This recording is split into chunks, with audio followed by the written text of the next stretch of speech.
Hello, good afternoon guys. Hanggang tag-ulan ngayon, magluto tayo ng munggo.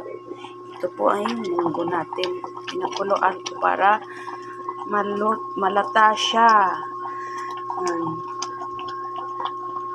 Malapit na siyang malata guys. Tapos igisa natin siya guys para haluan ko lang siya ng bagoong para mas malasa.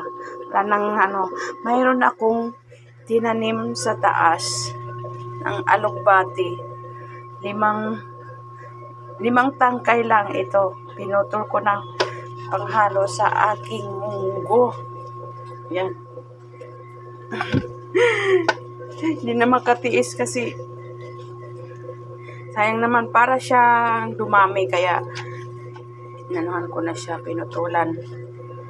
Yan. Sa isang planggana lang to nilagay ko siya. 5 tangkay para meron tayong harbisin. Nagtanim naman ako ng